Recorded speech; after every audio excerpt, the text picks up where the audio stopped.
Bonjour à toutes et à tous, merci de nous rejoindre pour cette nouvelle émission d'AGA TV qui sera consacrée à la réforme du statut des indépendants, un statut qui a été riche en évolution sur la fin de ce quinquennat. Je vous le rappelle très rapidement, il y a eu d'abord l'introduction des indemnités journalières pour les professions libérales, à l'exception des avocats libéraux, dès le début de l'arrêt maladie. C'était une première avancée. Puis dans la continuité des annonces du président de la République qui ont eu lieu à l'automne dernier, nous avons vu une réforme du statut du conjoint collaborateur, un statut qui, je vous le rappelle maintenant, est limité dans le temps à 5 années, mais qui en revanche est ouvert aux concubins.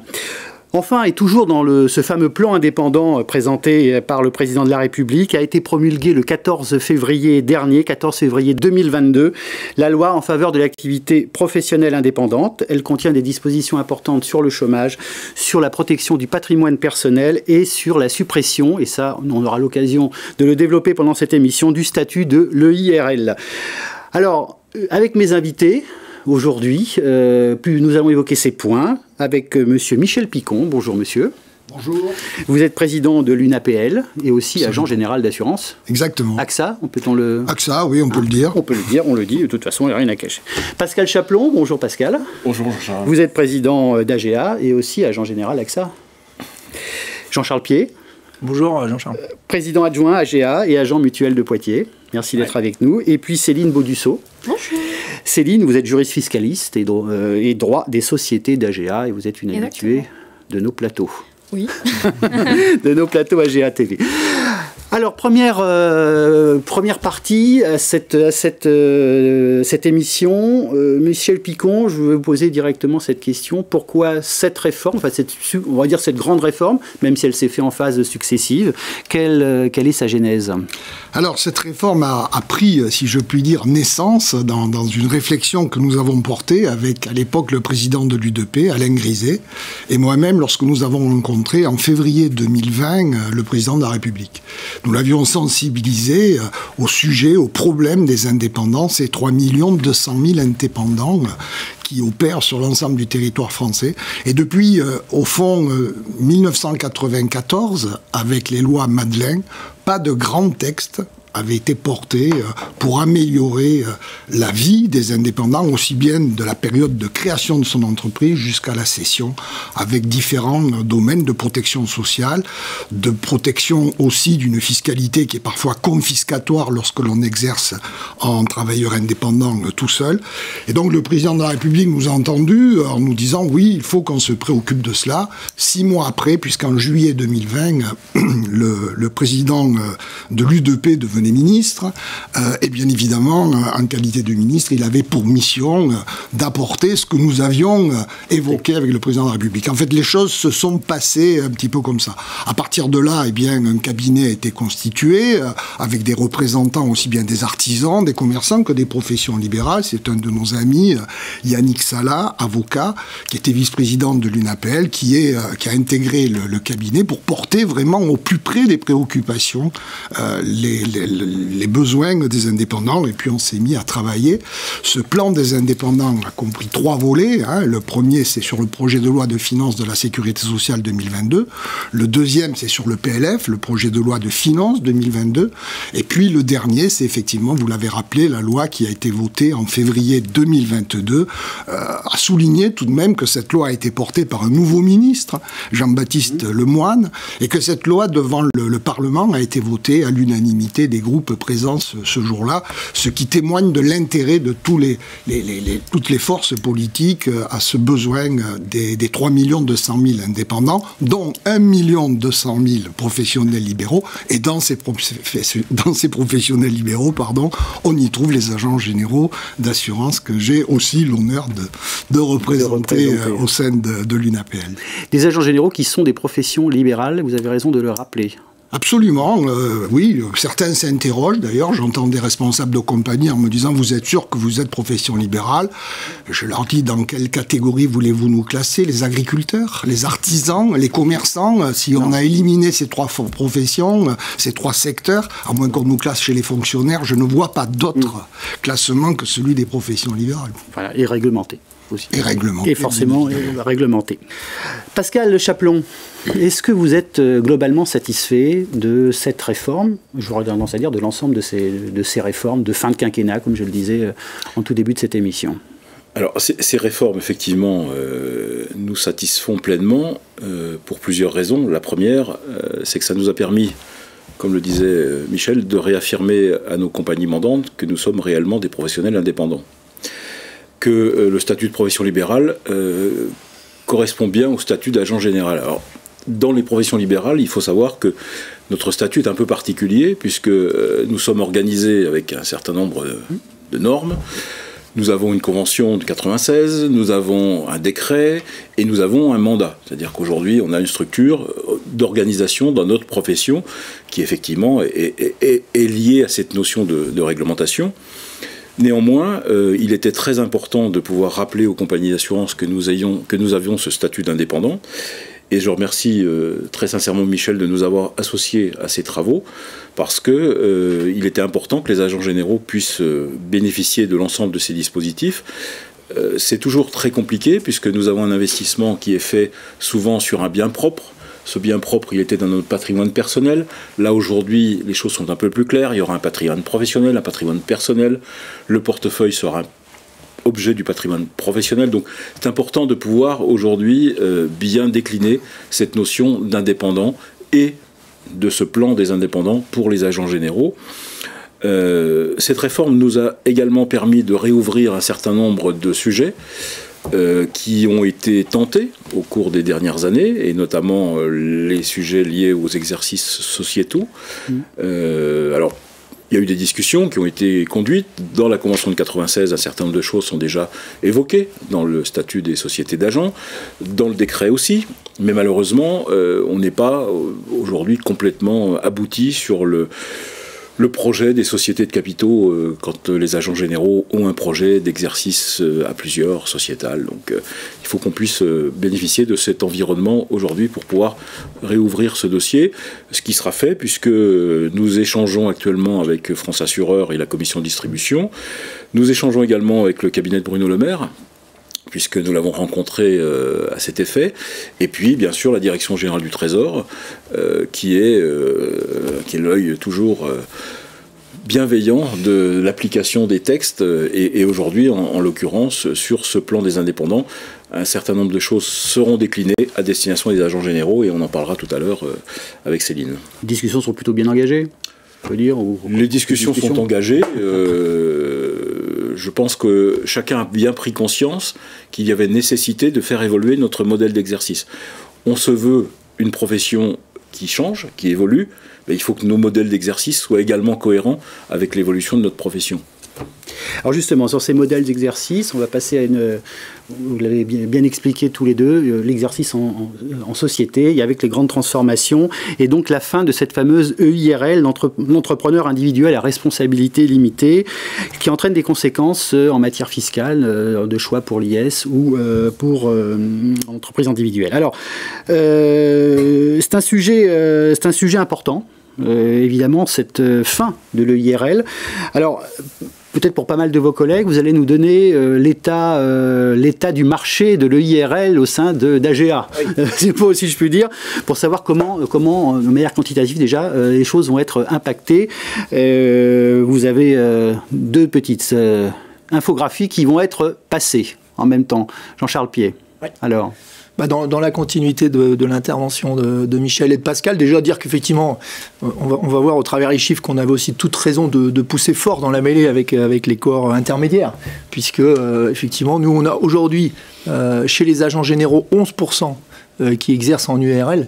Et quand je préparais ces quelques lignes ce matin, je regardais, en France, c'est quand même moins de 5%. Donc on est quand même au-dessus, oui, voilà, 2 et quelques. On est largement au-dessus. Donc on voit bien qu'il y avait un petit sujet chez nous. On savait que c'était une entreprise hybride, hein, entre une entreprise individuelle et une société, et toutes les limites que ça a apporté. Donc voilà, 11% aujourd'hui, et surtout... C'est pour le stock, ça, hein? Oui, c'est pour le stock, l'existant, 11%. Un stock qui quand même augmente mécaniquement, mathématiquement, puisqu'aujourd'hui, 40% de nos collègues entrants faisaient le choix de ce statut. Ça, c'est sur la deuxième infographie. Et donc, qu'est-ce que ça veut dire? Ça veut dire aujourd'hui, et comme l'a bien expliqué Pascal, c'est un vrai enjeu de profession. On sait aussi que nous, c'est pas le moment où on a le mieux la main syndicalement pour accompagner nos collègues. Là, ils sont plutôt dans un contact de proximité avec les sociétés mandantes. Et donc, ça nous donne bien l'idée que les sociétés mandantes défendaient vraiment ce statut. Et on sait aussi pourquoi. Ça fait une liaison avec le deuxième. C'est qu'elles défendaient l'EIRL à défaut de cet exercice en société qu'ils n'aiment pas. On sait très bien qu'il y a très peu de compagnies mandantes qui poussent vers la société anonyme à responsabilité limitée pour nous. Et donc, on avait un développement un peu élevé de ce statut de l'EIRL. Sous prétexte de protéger son patrimoine pour les entrants aujourd'hui, avec des enjeux financiers, comme le disait Pascal tout à l'heure, et surtout sans vergogne de savoir comment pouvait être le dénouement. C'est aussi ça qui nous pose problème à la profession, puisque, quelque part, nous, on accompagne nos collègues toute leur vie, hein, c'est notre volonté, enfin, c'est la volonté du syndicat, et donc, par là, on sait très bien que l'entrée, souvent de fois, engendre des difficultés à la sortie, entre autres particulièrement sur l'EIRL. Donc voilà pour les chiffres, 11% de stock, 40% pour les entrants.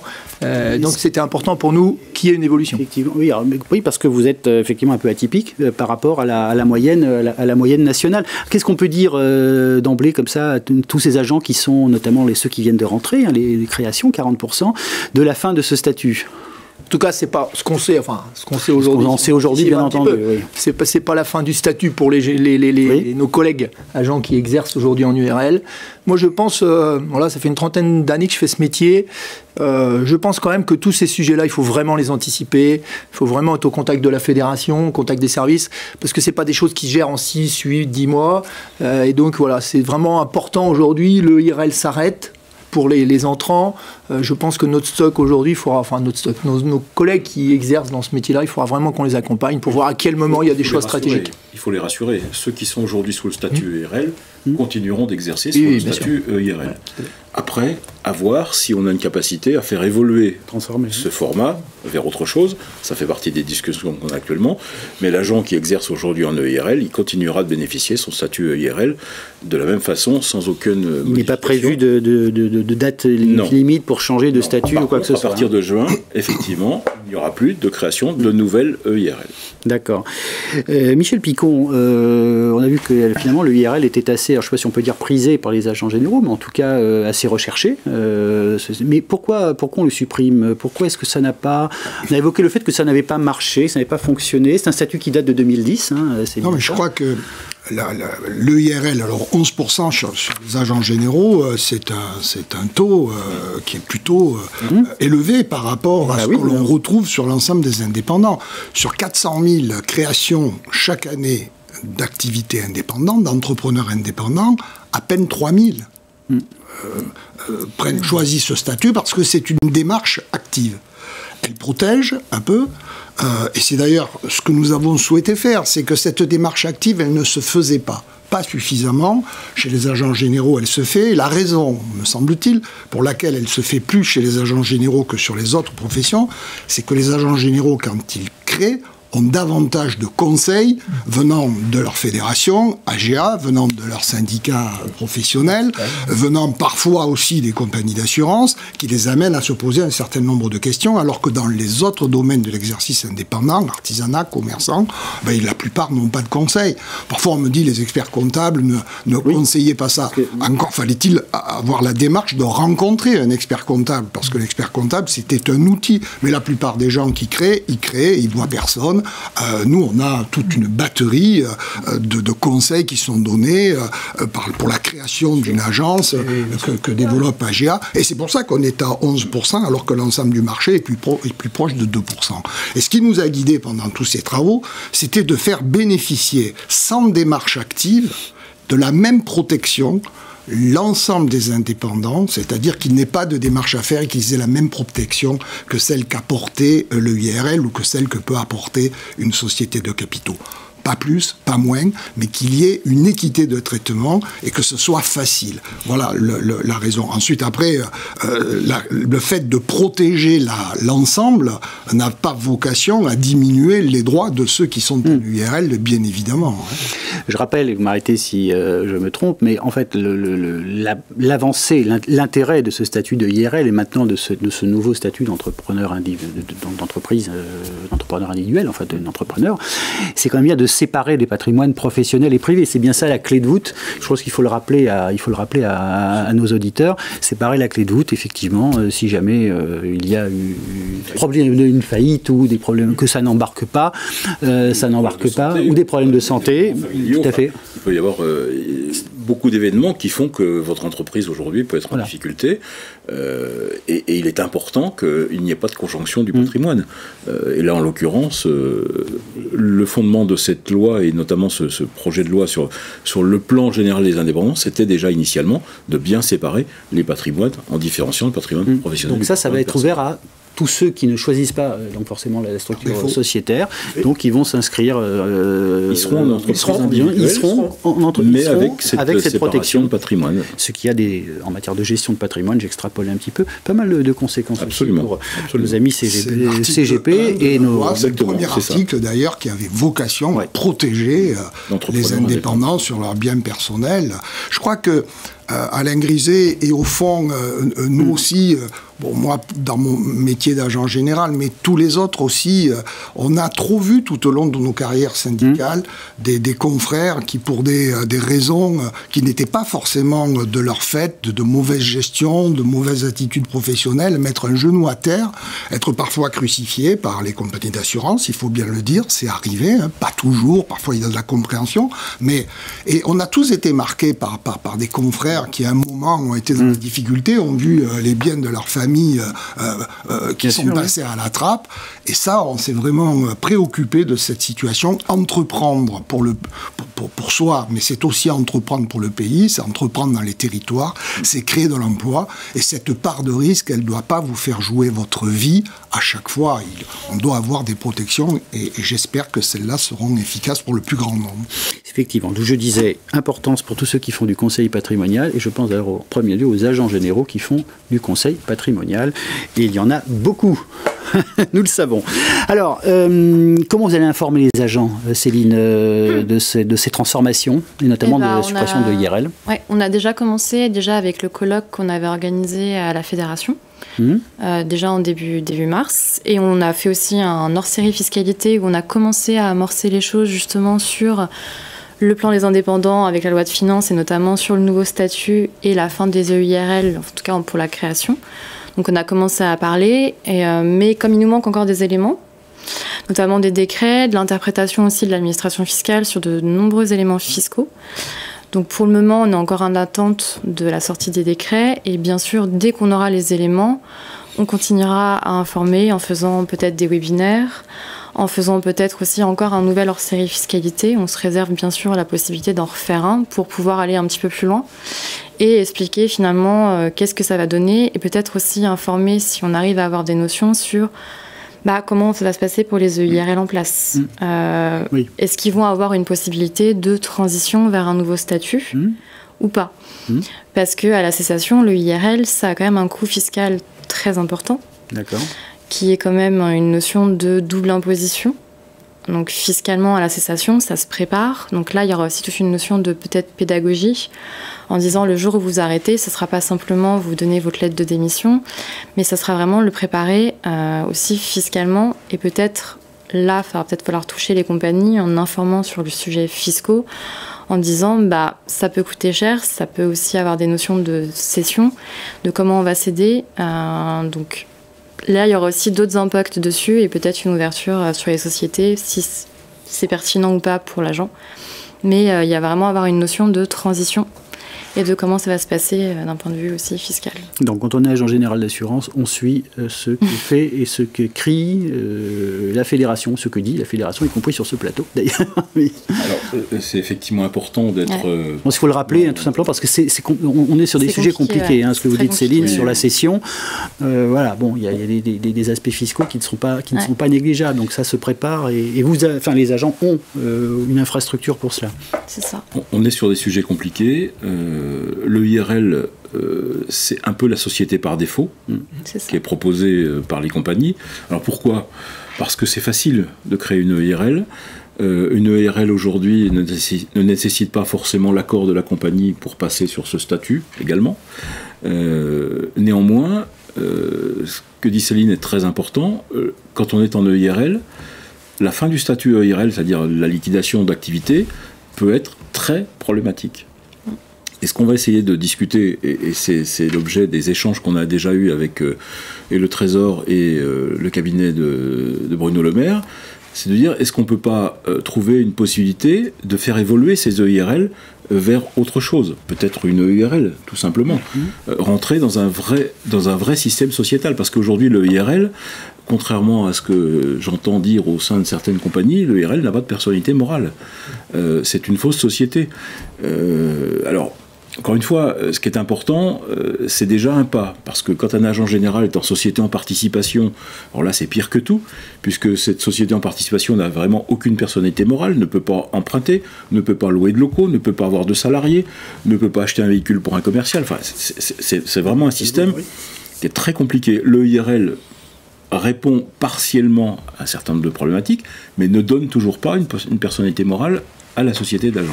Donc il faut absolument qu'on essaie de réfléchir pour faire évoluer ces EIRL, peut-être vers un statut d'EIRL avec un apport, tout simplement, sans faire tourner le compteur fiscal. Donc à suivre.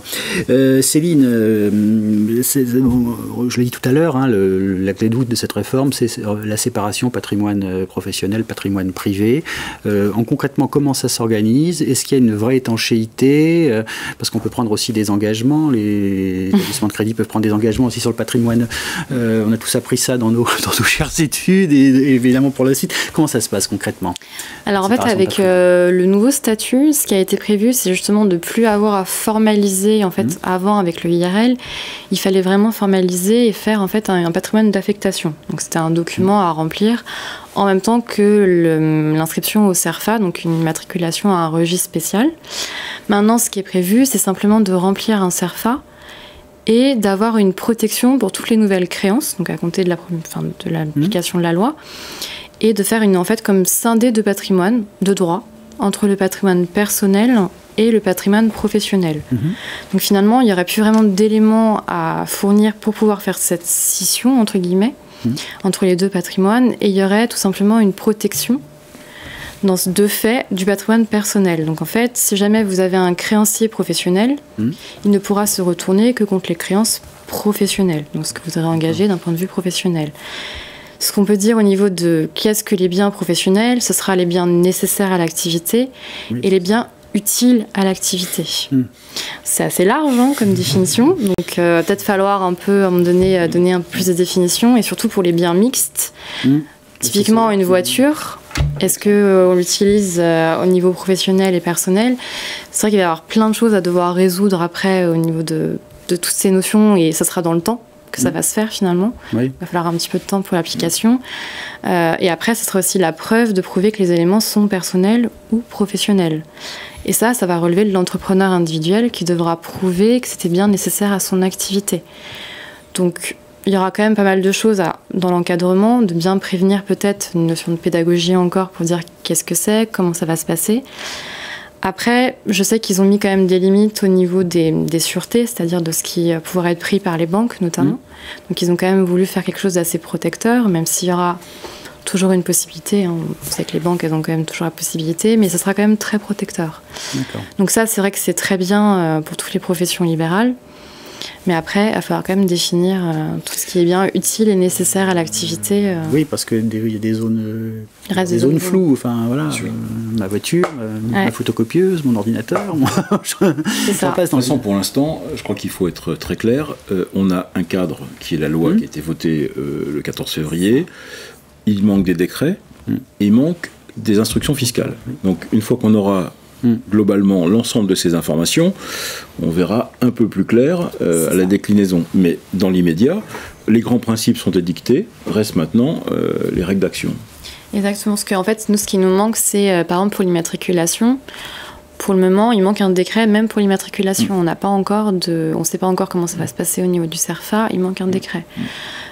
Pour savoir fiscalement comment ça va se passer, c'est aussi l'administration fiscale qui va devoir se prononcer sur un certain nombre d'éléments et qui ne sont pas négligeables du tout, notamment sur la cessation, voire qu'on ne retombe pas dans le même principe que le IRL ou pas. Avec les mêmes désavantages, on va dire. Oui. Donc il y a encore pas mal de choses et le message peut-être important, c'est ne vous lancez pas tant qu'on n'a pas plus d'infos, surtout. C'est très important ce que dit Céline. Aujourd'hui, pas de tentative de changement de statut tant qu'on n'a pas la panoplie complète de la déclinaison. Ne sortez pas d'un statut de IRL pour aller à l'entreprise individuelle à l'IS tant qu'on n'a pas aujourd'hui une parfaite connaissance de ce qui va se passer. Tant sur le plan fiscal que sur le plan juridique. Donc je crois que là-dessus, dans l'immédiat, c'est statu quo. Je pense que d'ici juin, on aura un peu plus d'éléments, j'espère. J'espère aussi. On est dans une période un peu compliquée parce que voilà, les élections, on a un petit peu de mou en ce moment. Néanmoins, l'écriture des décrets va se faire et on aura une parfaite connaissance. On a également, nous, interrogé les services fiscaux sur un certain nombre de sujets, notamment le fait de pouvoir faire un patrimoine d'affectation et d'apporter ce patrimoine d'affectation dans une nouvelle forme de société. Donc tout ça fait qu'il faudra qu'on puisse avoir une certitude sur les choix et les orientations que prendront les agents généraux. Mais nos confrères peuvent être rassurés. Nous serons très très très en veille sur ces sujets et les conseils qu'on pourra leur apporter seront conformes à la loi. Jean-Charles Pied, la petite mise en garde, pas forcément tout de suite. Si, comme le dit Pascal, c'est vrai que on est dans un métier, c'est toujours plus complexe en fait qu'on le pense. C'est vrai que coin de la machine à café, discuter de l'impôt société ou tout ça, ça paraît toujours très fluide. On dit bah oui, pourquoi je suis pas au dividende d'impôt société. En fait, au final, nous, ce qu'on retient aujourd'hui à la fédération, et quand on fait le colloque fiscal d'ailleurs, il y a un mois avec Céline, on se rend compte que chaque agent, en fait, c'est un cas différent, c'est un cas particulier. Il y a son temps, tu en as parlé, il y a eu l'accident de vie, il y a tous ces sujets qui viennent alimenter l'indépendant, le chef d'entreprise. On n'est pas isolé dans ce cas-là. Tous les indépendants, malheureusement, dans leur vie, ont connu des moments difficiles. Donc voilà, une grande vigilance. Puis moi, je suis toujours sur la notion vraiment d'anticipation. Moi, je pense que c'est vraiment le sujet. Anticiper, prendre son temps, écouter, aller chercher l'information, peut-être même la vérifier, parce que on connaît nos qualités à la fédération et la qualité de l'équipe qui entoure Céline au travers tout ce volet juridique, fiscal, social, mais c'est important de prendre son temps. De toute façon, c'est un temps long. On est malgré tout encore une profession qui est dans un temps long. C'est exactement ça. Je crois qu'un agent général, il n'est pas en activité pour 5, 6 ou 7 ans. Il est en activité sur une période plus longue. Donc, en fonction des événements de vie, en fonction des projets professionnels, en fonction de l'évolution de son agence, il va y avoir des choses à adapter. Et c'est là où il faut absolument bien se renseigner, bien connaître l'environnement juridique et fiscal avant de prendre une décision, parce que les discussions peuvent être relativement engageantes pour la suite. Juste Piché-Picon, par rapport à ce que disait Pascal sur le patrimoine d'affectation, vous avez déjà des choses sur lesquelles vous souhaitez que les pouvoirs publics soient vigilants pour bien séparer ces patrimoines? Oui, on va suivre bien évidemment les décrets, mais je pense que le sujet ne sera pas clos avec les décrets. On va découvrir un certain nombre de choses et qu'il faudra faire évoluer au fur et à mesure. Bon, ça rassure, on a encore du boulot pour un moment, si je puis dire. Non, ce que je voudrais dire et ce que nous avons déjà engagé, ce sont des discussions avec la Fédération nationale des banques, comme elles avaient eu lieu au moment de la création du statut de l'EIRL, parce qu'il n'est pas concevable, et nous le disons à nos amis banquiers, que les banquiers détricotent cette loi en faisant renoncer au bénéfice de la protection que donne l'article 1 de la loi. Ma petite question de tout à l'heure, mais que je ne voulais pas être... Je pense que les pouvoirs publics ils seront vigilants. J'ai eu l'occasion d'échanger avec le ministre Bruno Le Maire sur ce sujet. Il dit on n'a pas fait tout ce boulot-là pour que en deux coups de renoncement, ils disent bon, de toute façon, ça n'existe pas. Oui. Bon, à la fois, il faut bien comprendre le banquier, il a aussi besoin de sécurité. Bon, il faut qu'on trouve peut-être un certain nombre de dispositifs qui permettent de concilier tout cela. Mais moi, je suis complètement d'accord avec ce qui a été dit sur la personnalisation. La situation de chacun est à étudier. C'est une boîte à outils, en fait, ce projet de loi qui offre des possibilités. C'est pas un prêt-à-porter. Et il faut du conseil pour bien choisir son option. Vous savez, chez les agents généraux, il y a des situations. Dans d'autres professions libérales, je prends le médecin qui exerce à son domicile. Il y a 2 pièces de son domicile pour son cabinet. Oui. Quoi, dans le patrimoine personnel, le patrimoine professionnel. Enfin, sur chaque profession, il y a une multitude de cas et qui demandent aujourd'hui d'avoir du conseil. Les agents généraux ont la chance d'avoir une fédération efficace et qui peuvent leur apporter des conseils. Et puis, il y a aussi tous les autres conseils, avocats, experts comptables, qui peuvent soutenir le bon choix à faire. Mais ce qui est bien, c'est que les agents généraux seront conseillés et ils pourront aussi conseiller leurs clients. Hein, avec des connaissances. Ce que dit Michel, on a également prévu de nous rapprocher de l'ordre des experts comptables. Oui. Parce qu'on en a parlé tout à l'heure, on a une profession qui est assez mal connue, des experts comptables. Donc on souhaite pouvoir parler avec eux de cette boîte à outils et puis des opportunités, de façon à ce qu'on ait de façon transversale une information qui soit faite, y compris aux professionnels qui vont conseiller les agents au moment de leur installation. Alors justement, les experts comptables sont souvent conseillés en matière de rémunération, BNC ou bien IS, puisque on va donc pouvoir, vous me le confirmez, pouvoir opter pour l'impôt sur les sociétés avec ce nouveau statut d'entrepreneur d'entreprise individuelle, donc se verser des dividendes. Alors, comment ça va se passer tout ça? Avec le nouveau statut, ça va être aussi la possibilité d'opter à l'impôt société. C'est-à-dire que de base, entrepreneur individuel, il est pour les agents au BNC, donc aux bénéfices commerciaux, en tant que profession libérale, mais il pourra aussi opter pour l'impôt société. L'option à l'impôt société, ça sera vraiment à regarder si c'est adapté ou pas à la situation de l'agent. Un agent, par exemple, qui est en création, qui part de zéro, n'a pas d'intérêt à passer à l'IS. Il n'a pas d'emprunt, il n'a pas encore de revenus, pas d'intérêt. Par contre, un agent qui achète un portefeuille, qui a un emprunt conséquent, qui aura certainement peut-être un revenu aussi qui pourra se faire, là, la notion se recherche. Il faut vraiment regarder est-ce que c'est adapté ou pas. C'est aussi regarder sur sa tranche marginale d'imposition, parce que si elle est haute ou basse, ça a aussi un impact avec le taux d'IS. Parce qu'il faut savoir qu'ils ont quand même baissé le taux d'impôt sur les sociétés, qu'aujourd'hui à 15% jusqu'à un seuil de 38 000 euros, puis passe à 25%, pardon. Si seulement. C'est un scoop, là. Mais c'est vraiment très intéressant de passer à l'impôt société selon son taux d'imposition. Donc ça se regarde, c'est vrai, c'est vraiment, faut regarder son foyer, sa situation personnelle. Donc c'est là aussi où c'est s'étudier soi-même et voir peut-être un expert comptable, effectivement, pour reprendre sa situation personnelle. Son bilan patrimonial. C'est ça. C'est faire un bilan. Et même le faire sur plusieurs années. Moi, je dis généralement, n'ayez pas une vision à court terme. Si vous demandez une simulation, demandez-la sur plusieurs années, parce que vous aurez peut-être un gain fiscal en activité. Mais combien de temps vous allez exercer? Parce qu'à la cessation, généralement, c'est là où il faut payer. À l'IS, c'est là où on paye. Généralement, c'est à la cessation d'activité. Donc ça se regarde vraiment sur la durée et il ne faut pas le faire sur un coup de tête.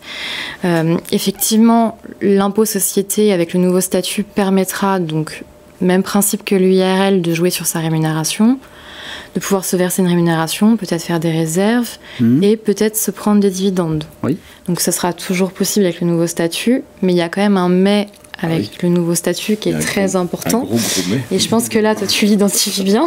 Un très gros mais, puisque aujourd'hui, quand on parle de dividendes dans le statut EIRL, on parle de 10% du patrimoine d'affectation. Dans l'EI à l'IS, on parle de 10% du résultat. D'accord, oui, on change le paramètre. Donc c'est plus du tout la même chose. On n'est pas du tout sur la même assiette. Sachant que le IRL au départ, ça sert à quoi? Ça sert à dire je fixe ma rémunération. Cette rémunération permettra de calculer mes cotisations sociales et de pouvoir piloter mon impôt sur le revenu. le complément se fera à travers les dividendes. Donc 10% du patrimoine d'affectation, c'est une excellente chose. 10% du résultat, c'est plus tout à fait la même chose. Oui. Donc attention d'enjeu. C'est 10% des réserves, un capital social, plus réserves, donc ce qu'on appelle les fonds propres, là, non, ce sera globalement. Résultat, et là, ce sont les résultats. Pas du tout. Ah oui, c'est pas la même... Ça peut changer un tout petit peu le calcul. Oui, même beaucoup. Donc effectivement... à suivre et surtout à faire très attention. Alors, on a parlé aussi, on en parle, mais je reviens à ce que disait Jean-Charles Pied tout au début, on parlait de l'exercice en société, notamment en SARL. Bon, même essentiellement. Mais on parlait de l'SARL. Où est-ce qu'on en est là encore, quelques chiffres, Jean-Charles, sur la SARL, sur la société, là. C'est vrai qu'on sent on sent dans nos petits débats là que aujourd'hui la SARL est tout le temps au coin de la rue. Ouais. Voilà, aujourd'hui, comme on se le dit depuis quelques minutes, il y a très peu de nos collègues qui exercent aujourd'hui en société à responsabilité limitée, essentiellement. Il y en a une dizaine de %. Et surtout, ce qu'on constate, c'est qu'il y a vraiment 2 compagnies d'assurance demandantes, comme on dit chez nous, demandantes, qui autorisent facilement, je ne dis pas qu'elles incitent, mais en tout cas, qui prennent la société anonyme à responsabilité limitée comme un outil potentiel, et quand effectivement il peut améliorer la mise en œuvre des agents, elle autorise ce moyen d'exercice. Et voilà, après... toutes les autres, je vois que vous avez encore laissé le slide du 40% de IRL, les autres compagnies mandantes font plutôt le choix de dire non, le sujet c'est l'URL aujourd'hui, la place de SARL, voilà, comme ça ils s'en lavent un petit peu les mains, mais bon, moi j'exerce en société anonyme à responsabilité limitée depuis 2004, c'est un outil, il faut le vivre comme ça, nous le travail aujourd'hui, mais Pascal je pense va compléter ce que je dis, notre volonté c'est vraiment essayer de gagner ce pari-là avec les compagnies mandantes autres qui aujourd'hui ne lâchent pas le morceau, et surtout peut-être de leur apporter un certain nombre d'éléments, d'arguments qui leur manquent, je pense, pour dire que c'est un outil qui est aujourd'hui intéressant, et même particulièrement pour des agents généraux sur tous les sujets, parce que c'est vrai qu'on nous renvoie beaucoup l'IS, le levier fiscal, le levier, mais à côté de ça, c'est aussi un mode qui, moi je trouve, structure l'indépendant.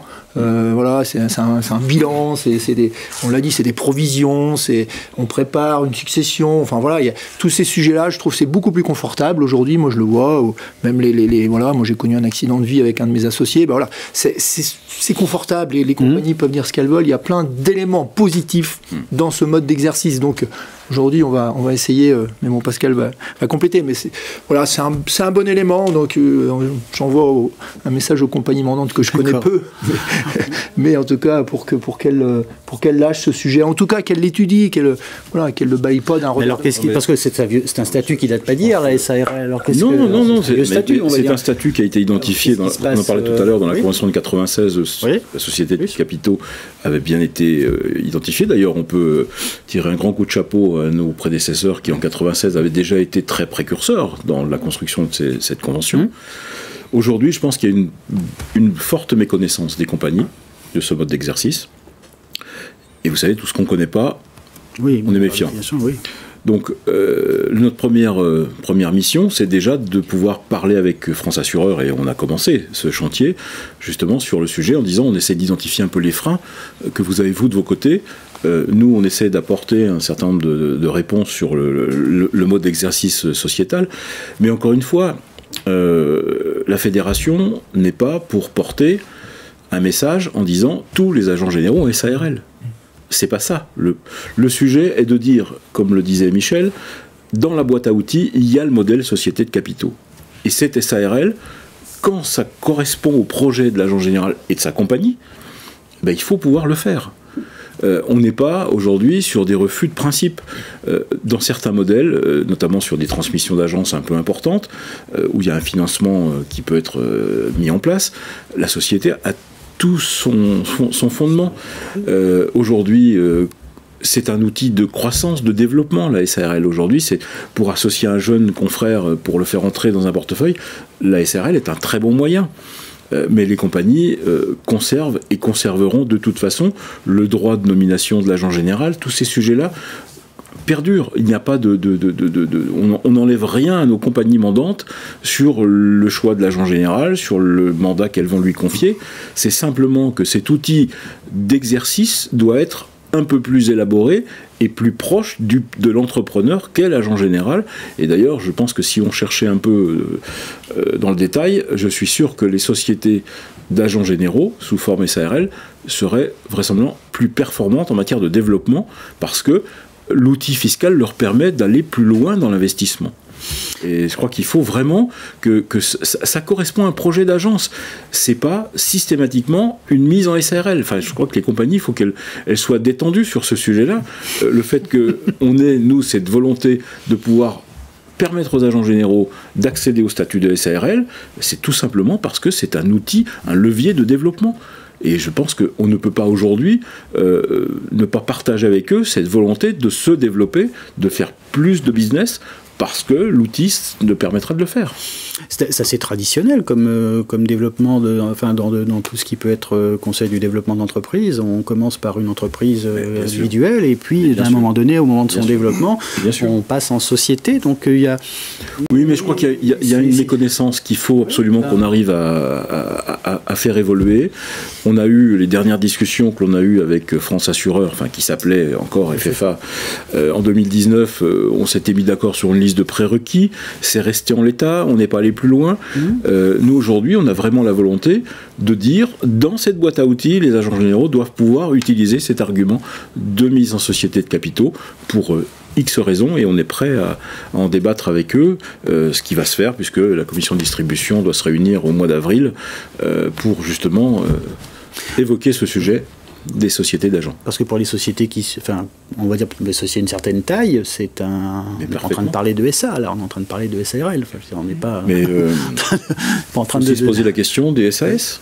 Oui, bien sûr. Alors j'allais le faire. N'existait pas en 96, donc là aujourd'hui c'est une nécessité d'évoquer le sujet de la SAS, mais encore une fois, et on peut même aller jusqu'un petit peu plus loin.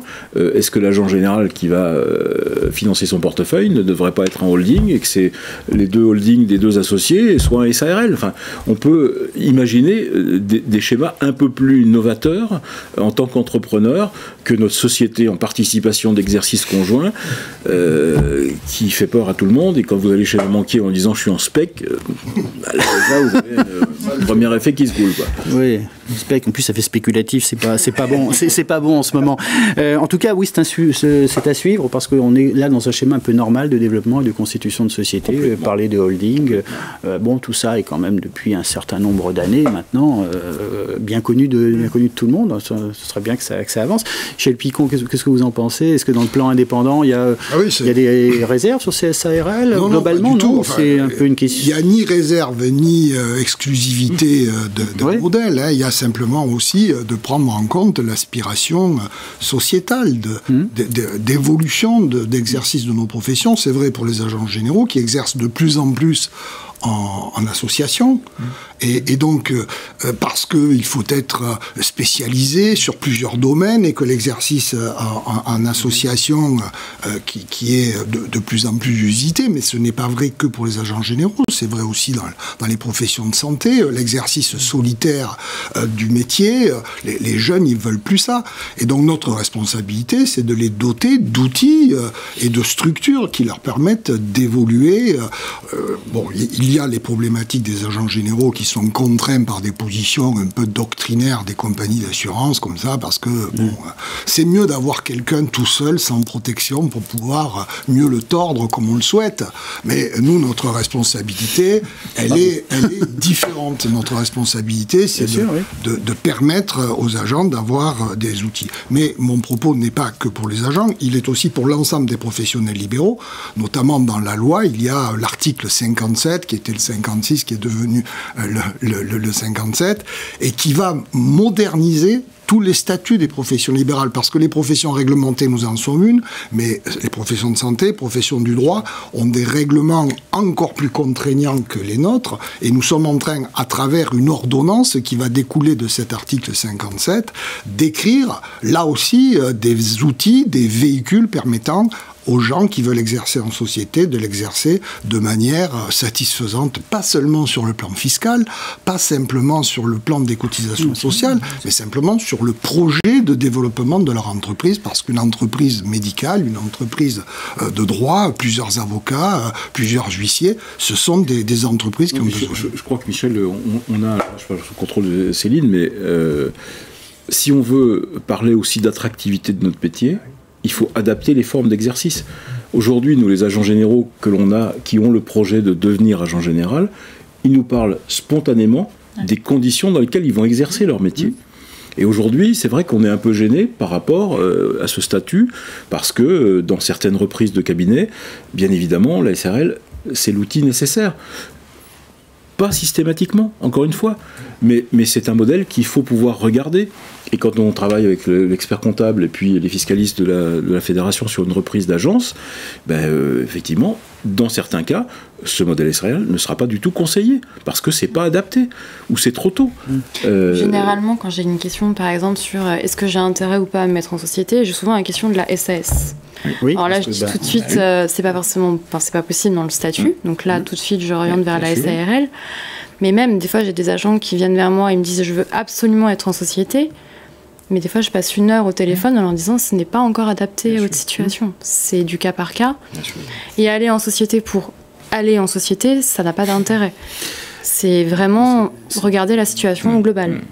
C'est un message vraiment à faire passer. C'est une chose de se poser la question est-ce que j'ai intérêt à exercer en société ou pas, auquel cas vous répondez là actuellement peut-être votre stade de développement, c'est pas vraiment du tout, vous n'avez pas d'intérêt à le faire.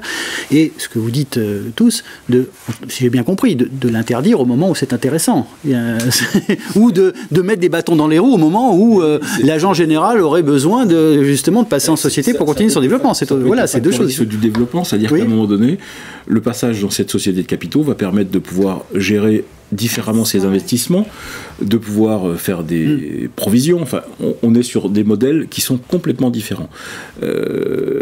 Aujourd'hui, les agents généraux, vous avez pu le remarquer, quand on se balade un peu en France, ils ont tous plutôt de belles agences. Ces belles agences, ils les achètent comment? C'est pas leur société d'agents qui les achètent. C'est des SCI, parce qu'ils sont contraints d'aller passer par un investissement personnel, alors via une SCI souvent, qui vont louer à la société en participation d'exercice conjoint. Enfin, il y a des choses à faire. Et exactement. Et si aujourd'hui vous voulez mettre au bilan de votre entreprise vos locaux professionnels, en SARL c'est possible, en SPEC c'est pas possible. Effectivement, ne serait-ce que ça. Bon, écoutez, un autre débat avec les compagnies, mais qui ont quand même l'habitude, enfin, m'arrêtez si je me trompe aussi, de travailler avec des courtiers qui, eux, sont en SARL. SAS, même. Et, SAS, bien sûr. Donc, bien sûr. Ça doit pouvoir se faire. Bon, je ferme la parenthèse. Ça doit pouvoir se faire. Je sais pas. Alors, Céline, il nous reste une dizaine de minutes, et c'est toujours passionnant. C'est toujours passionnant ces débats. Il y a des mesures et d'autres mesures. Effectivement, la structure sociétaire, c'est important et on a insisté dessus aujourd'hui. Il y a d'autres mesures dans ce plan indépendant, notamment ce qui concerne l'abattement pour départ en retraite, ce qu'on appelle l'abattement dirigeant. Sarkozy. Alors, il y en a deux. Il y en a un c'est la session de... Ouais, effectivement. Alors, il y a l'abattement dirigeant, alors. Exactement. En fait, d'abord, alors ça, c'est pas celui-là. Alors, ce qui apparaît, c'est l'abattement Sarkozy. Ce sera le deuxième. Donc là... Déjà, un premier qui est plutôt sur les SARL, justement. Dans la loi de finances, ils ont prolongé en fait un abattement pour départ en retraite. C'est-à-dire que quand vous vendez des parts sociales de SARL, si vous partez en retraite, vous pouvez en avoir un abattement sur le montant de la plus-value. Oui. Ce qui est très intéressant, parce qu'une plus-value, vous avez un abattement de 500 000 € qui s'applique. C'est-à-dire que l'imposition, elle est quand même réduite grâce à cet abattement. Ça a été prolongé jusqu'en 2024. Donc fin 2024. Ils ne l'ont pas pérennisé. Alors, généralement, c'est prolongé de loi en loi de finances, mais ils ne le pérennisent pas. Ça a été demandé au Parlement, mais ils ne l'ont pas fait. D'accord. À voir si ça disparaîtra ou pas, parce qu'ils ont quand même pas mal de régimes qui disparaissent. Après, bon, pour le moment, la flat tax existe toujours et ça reste une imposition forfaitaire assez intéressante, vu que ça comprend à la fois l'impôt sur le revenu et les prélèvements sociaux. Donc, peut-être pour ça aussi qu'ils ne l'ont pas prolongé, mais en tout cas... Ça sous-entend que la flat tax perdure. C'est ça. Pour le moment, oui, en tout cas. Est-ce qu'elle va perdurer à voir dans les prochaines lois de finances et selon les gouvernements qu'on aura aussi avec les élections. Ça change quand même beaucoup de choses dans la fiscalité. Oui, alors là, bien entendu. Selon qui on a au gouvernement, ça change énormément. Après, effectivement, là, dans ce qu'on voit au niveau de la slide pour le régime Sarkozy... Alors ça, c'est la deuxième, effectivement, c'est la session de gré à gré. Hein, c'est que en gré à gré. C'est que en gré à gré. C'est que en gré à gré, parce qu'il faut savoir que quand vous êtes agent, effectivement, soit vous cédez à la compagnie... Oui, merci de le réexpliquer, effectivement. C'est ça, il y a deux systèmes. C'est soit vous donnez votre lettre de démission et vous dites « je veux toucher mon indemnité compensatrice », ou alors j'opte pour avoir un repreneur, donc faire une session de gré à gré. D'accord. Si vous faites une IC, donc vous optez pour l'indemnité compensatrice, vous ne pouvez pas appliquer le régime Sarkozy. Ce régime-là n'est vraiment applicable qu'en cas de session de gré à gré. D'accord. Généralement, ce que peut être avancé des fois par les compagnies, c'est vous dire si c'est applicable, parce qu'en fait, ils ne regardent pas forcément. Mais faites attention, parce qu'il y a eu des redressements. Les agents ont essayé d'en bénéficier sur l'IC, mais il y a eu des redressements. C'est quand même très favorable. Le régime Sarkozy, en fait, avant, les plafonds, c'était jusqu'à 300 000 €, vous aviez une exonération totale de la plus-value. Et entre 300 et 500 000 € une exonération partielle. Avec la loi de finances, c'est passé à 500 000 € pour une exonération totale et entre 500 000 et 1 million d'euros une exonération partielle. Et en fait, là, par exemple, pour vous donner peut-être un exemple chiffré... Oui, sur ce schéma que nous voyons, là, je vois... Je suis partie du principe où l'agent avait acheté 350, c'est à peu près ce qu'on voit. Non, là, il l'a acheté, il peut l'avoir acheté à la compagnie, là. Il l'a acheté à la compagnie, acheté en lycée, voilà, peu importe, il n'est pas forcément gré à gré. C'est combien il l'a acheté, c'est son prix d'acquisition. Alors, si jamais il y a des agents qui l'ont acheté en francs, je le précise encore parce que j'ai souvent la question. Mais on convertit, rassurez-moi, non? Il faut convertir, mais sans inflation, donc il faut le savoir. Ah, on convertit sans inflation? Sans inflation. Ah oui. Donc ça change le prix d'acquisition quand même. Surtout en ce moment, parce que les choses... Donc il faut faire attention à ça. Et on part sur un montant de cession. Ouais. J'ai pris 600 000 € pour pouvoir faire un calcul. Et donc en fait, le calcul de la plus-value, c'est montant de cession moins le prix d'acquisition, ce qui donne le montant de la plus-value. Et au niveau du régime Sarkozy, en fait, c'est un coefficient d'exonération et un coefficient d'imposition qui est prévu dans la loi. C'est-à-dire qu'on a une règle de calcul dans le Code des impôts qui dit finalement que en fait, la règle, c'est le prix d'acquisition, enfin, le prix de cession vient en diminution. C'est-à-dire qu'on fait 1 million moins prix de cession, donc là 600 000, divisé par 500 000. Donc c'est vraiment une règle de calcul qui est prévue par le Code des impôts. Et ce qui donne un coefficient d'exonération. D'accord. Et donc là, dans le cas que j'ai pris, c'est pas simple, hein, mais dans le cas que j'ai pris, c'est en fait, dans ce cas-là, c'est 80% de la plus-value qui n'est pas imposable à la flat tax. Ce qui veut dire qu'il reste 20% du montant de 250 000 € qu'on va imposer à la flat tax à 30%. Ce qui fait 15 000 € d'imposition. D'accord. J'ai mis, si jamais vous partez en retraite en même temps, le régime départ en retraite, en plus, on peut cumuler les deux régimes, prévoit finalement une exonération de l'impôt sur le revenu, donc des 12,8%, et il reste que les prélèvements sociaux. D'accord. Donc ça veut dire que la plus-value n'est soumise qu'à 17,2% pour seulement 20% de ce montant de plus-value, ce qui fait 8 600 €. C'est intéressant, et ce qu'il faut rappeler, c'est de venir vous voir, Céline. Oui. Effectivement, quand on est agent et que l'on veut, céder son portefeuille, et deux, quand on part en retraite en même temps. Parce que là, sans exonération, c'est 75 000 €, donc tout de suite, c'est plus les mêmes montants. Hein. Oui, c'est plus tout à fait les mêmes montants. Entre un 15 000 et un 75 000 €, c'est plus pareil. Donc ça, rappelez-nous, c'est prorogé. Alors, le régime Sarkozy, il n'y a pas assez. Il n'y a pas de. Non, c'est pour le moment, tant qu'il n'y a pas de changement au niveau de la loi fiscale, c'est appliqué. Voilà, tant qu'il n'y a pas de changement au niveau de la loi fiscale, donc c'est quelque chose qui est prorogé. Il y a beaucoup de. Je ne sais pas s'il y a au niveau statistique d'agents qui sont éventuellement dans cette situation de partir en retraite, session de gré. Oui. Non, je ne sais pas si c'est. Oui, enfin, aujourd'hui, la majorité des agents généraux, comme on l'a vu tout à l'heure, exercent en nom propre. Donc, ils sont parfaitement dans cette cible complètement. Donc, alors, j'ai plus les chiffres en tête, mais c'est plus de 70% des agents qui exercent en nom propre. Donc, forcément... Et qui pourraient être intéressés... oui, c'est ça. Et c'est sur ça qu'on insiste vraiment, quand je dis de gré à gré, parce qu'un gré à gré, ça se prépare beaucoup plus. Oui, c'est ça aussi. C'est pas 6 mois avant, il faut qu'on cherche un repreneur. repreneur qui doit être... Je pense que c'est surtout le fait que très peu pensent que c'est en gré à gré, attention. Ouais, parce que les politiques compagnies, c'est quand même IC, je prends, je redonne. Bien sûr. Et ils n'informent pas du tout sur ces exonérations, parce que c'est du personnel, ça ne regarde pas la compagnie. Mais par contre, après, moi, quand je les ai au téléphone, forcément, ils me le disent, mais j'avais pas vu que c'était que en gré à gré. D'accord, bon, écoutez... C'est vraiment faire une très bonne formation. AGA formation, très bonne formation. Oui, préparez votre retraite. Et très bon service d'information avec AGA TV qui vous informe que c'est bien une session de gré à gré. Ça c'est important. Le delta est quand même significatif, ça vaut le coup de se renseigner. Oui, effectivement, ça vaut le coup de se renseigner. Quelque chose qui n'est pas dans qui faisait partie globalement du plan indépendant, et je reprends comme ça, c'est le conjoint collaborateur. Encore une fois, je ne vais pas vous prendre au dépourvu comme ça sur des chiffres, mais vous avez une idée de combien de conjoints collaborateurs? Il n'y en a pas beaucoup, mais il y en a encore un petit peu. Il y en a, je pense. C'est beaucoup des conjoints salariés maintenant. Toujours des conjoints salariés, oui. Il y a beaucoup de conjoints, mais généralement c'est le statut salarié. Oui. C'est quand même plus protecteur au niveau des cotisations. Bien sûr, oui, c'est pour ça. Donc, et généralement, c'est vraiment des salariés qui sont avec un poste dans l'agence, donc ils les ont. C'est pas que collaborateurs. Il y a eu une période où, à mon avis, on avait beaucoup de conjoints collaborateurs. Et ça. C'était le mode, dans les années 90, 15. Dans toutes les professions, l'épouse du médecin qui assurait son secrétariat, l'accueil des patients. Mais là aussi, les évolutions sociétales nous ont montré que parfois, un conjoint collaborateur se retrouvait au milieu de sa vie ou aux 2/3 de sa vie professionnelle dans des difficultés. Bien sûr. Et là aussi, on a souhaité apporter une réponse. Ça n'a pas été facile, parce que moi, je me suis fait un peu bousculer sur ce sujet-là, pas chez les agents généraux, très peu pour les professions libérales, mais chez des artisans, notamment les artisans, les boulangers, les bouchers, enfin tous ceux qui ont souvent le conjoint à la caisse, et qui disaient pourquoi vous voulez m'empêcher d'avoir ce statut, c'est des cotisations sociales en plus, ça affecte le résultat de mon entreprise, et puis si avec ma femme on est d'accord, pourquoi vous voulez vous mêler de ça? Et c'est vrai que parfois prendre ses responsabilités, c'est aller au-delà. La protection du conjoint nous est apparue comme quelque chose d'indispensable.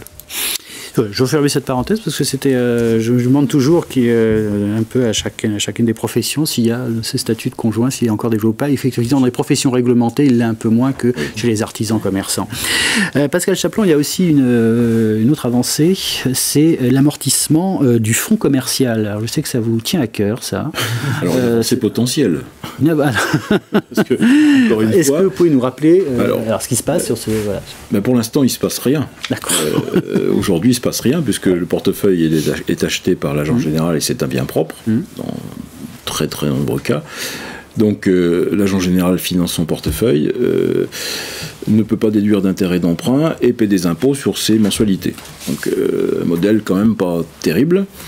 L'idée aujourd'hui, c'est de pouvoir bénéficier de l'amortissement du fonds commercial. Donc ça, c'est un sujet qu'on a évoqué avec Michel à plusieurs reprises.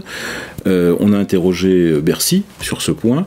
Et nous, ce qui nous intéresserait effectivement, c'est de pouvoir assimiler notre portefeuille d'assurance, l'achat du portefeuille, à un fonds commercial, un fonds libéral, avec une petite réserve, c'est que dès lors que l'on amortit, à un moment donné, on arrive à une valeur zéro.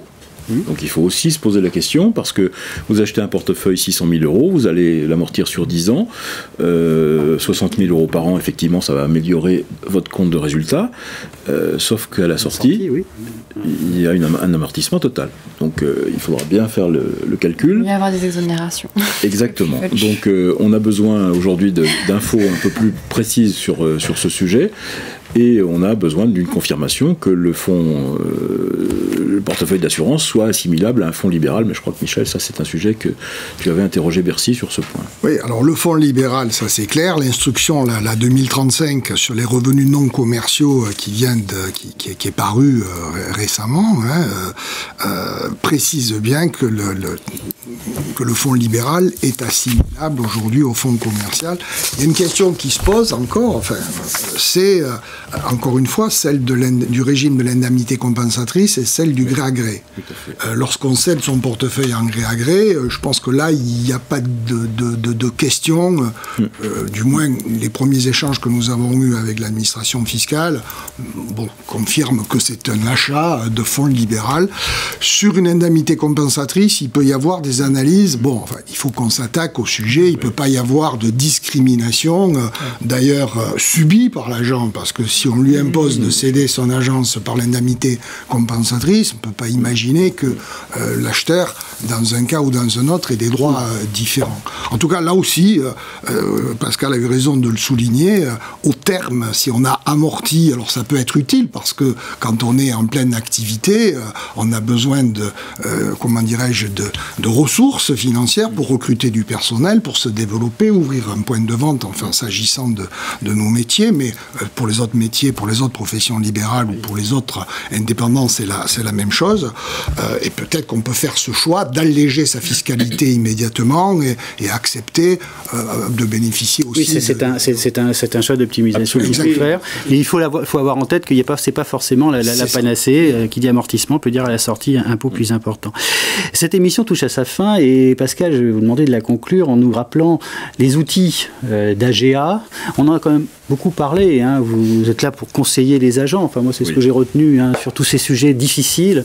Est-ce qu'il y a d'autres outils Je pense que ce plan sur les indépendants nous a permis de mettre en lumière effectivement l'accompagnement qu'a la fédération au démarrage de l'activité ou à la transmission quand on veut cesser son activité. Au-delà des outils, on a des collaborateurs qui sont excessivement spécialisés sur notre métier, ce qui n'est pas forcément toujours facile à trouver dans un cabinet d'avocats. Là, aujourd'hui, nous avons des fiscalistes qui sont au top sur notre profession. L'accompagnement est complet. Les agents généraux, il ne faut pas qu'ils hésitent à nous contacter. On leur apportera toujours notre expertise. On a des outils qu'on a développés, notamment un outil sur le passage en SARL, qui est un simulateur, qui permet effectivement d'avoir très vite une vision de ce qu'il faut faire ou pas faire. Et parfois, l'outil donnera une alternative qui sera de ne pas se mettre en société.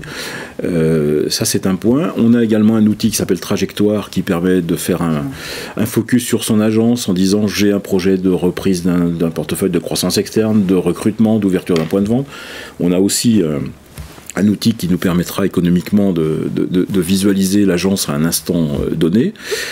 Et surtout, depuis notre élection à la fédération en juillet de l'année dernière, nous avons décidé de mettre en place une compétence qui n'existait pas au sein de la fédération, qui était une compétence d'analyse économique du modèle entreprise-agent général. Et à ce titre, nous avons commencé à constituer un certain nombre de données pour pouvoir permettre aux agents généraux d'analyser leur entreprise par rapport au spectre des agents généraux dans leur ensemble. Nous allons lancer le 7 avril une grande enquête auprès de nos adhérents pour pouvoir récupérer un certain nombre de données afin de pouvoir les restituer lors d'un événement que l'on instituera tous les ans en juin, qui sera un événement autour de l'Observatoire du métier d'agent général, de façon à ce qu'on puisse faire l'actualité de notre profession annuellement, avec l'évolution de notre métier, l'évolution des conditions d'exercice, l'évolution du marché, l'évolution de la partie assurable, l'évolution de nos comptes d'exploitation, l'évolution de nos collaborateurs, l'évolution des commissions. Donc c'est un sujet, un rendez-vous très important que l'on va instituer tous les ans au mois de juin et j'encourage tous nos confrères à répondre à cette enquête qu'on va leur envoyer d'ici 15 jours pour pouvoir commencer à restituer en juin 2022 ce premier observatoire de la profession. Eh bien, écoutez, on suivra ça avec un grand intérêt. Merci à tous. Merci donc Pascal pour ces dernières précisions. Merci. d'être venu à cette émission. Monsieur Picon, merci d'avoir été parmi nous et de nous avoir apporté vos lumières sur ce plan indépendant. Céline, merci pour vos conseils techniques. Et puis, on ne peut qu'encourager les agents à vous appeler en masse, hein. Bien entendu. Merci Jean-Charles Pied de nous avoir apporté vos lumières également sur le marché. Au revoir à tous et à bientôt pour une prochaine émission d'AGA TV.